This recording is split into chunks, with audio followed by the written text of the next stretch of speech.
What's my first memory at Son of David? Toby and I had just made the decision that we wanted to move forward in our relationship, and we wanted to pursue a house of worship. So naturally he suggested Son of David, since that's all he'd known. My background is Catholic and non-denominational Christian. So I don't know what to expect. And I walk in and I remember seeing people dancing, and I thought, what is happening? And people coming up to me and welcoming me, and I felt this warmth, even though I felt extremely out of place at first. I felt like some kind of culture shock. Like I didn't know what to make of everything that was going on, but I liked it from the moment I walked in. That's when we really got plugged in. We started attending Son of David.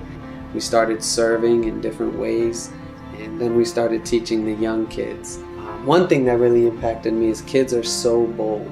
I think more bold than adults. And one of the kids was sharing about how something happened at school. I think it was on the playground. Yeah. A kid wasn't feeling well, or I think a family member passed away. The student, the student in our class asked if they could pray for the student right there on the playground.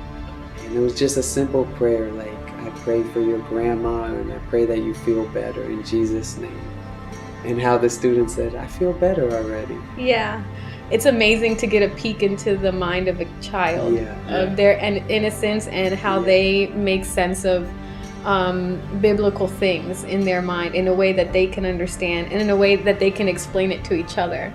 Because we were talking about the parashah portion, and I was like, can anyone explain it to me? And he was so excited to and then the bad guys, and God exploded them. The devil had to go down on earth.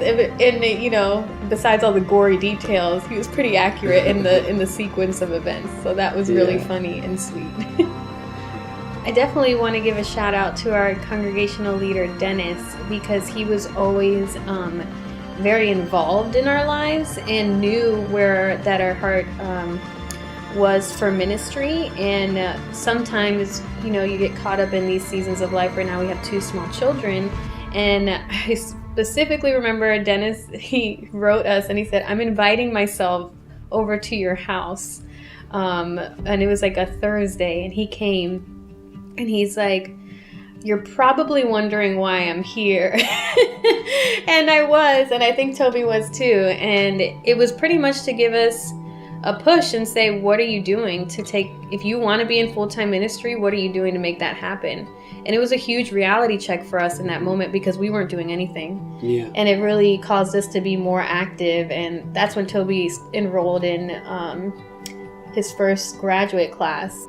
So I actually have given a lot of thought to the building project.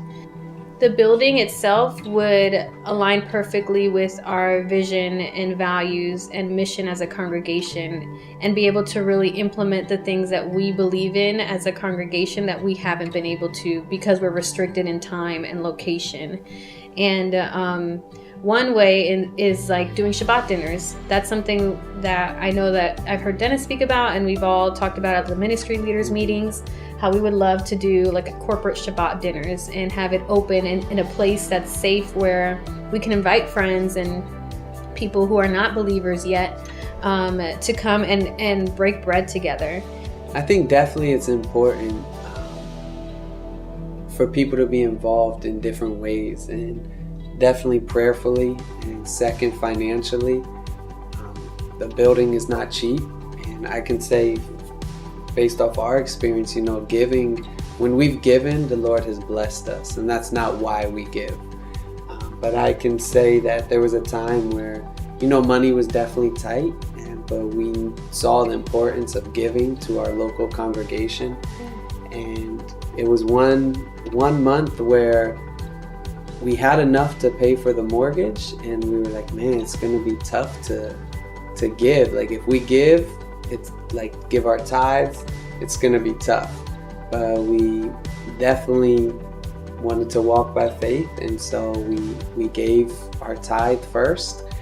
And within a couple days, I just got a phone call from someone saying they needed help moving, if I could help them move some stuff in their house. And I went and helped them, and they paid me some money, and it was exactly enough to cover what we needed for our needs to pay for that month. And that was definitely one of those moments in our walk with the Lord that was such a faith builder, to show that, He's in control. He knows our needs, and just there's blessing in giving. So definitely prayerfully consider partnering with Son of David, contributing spiritually and financially to the building fund. Support the building!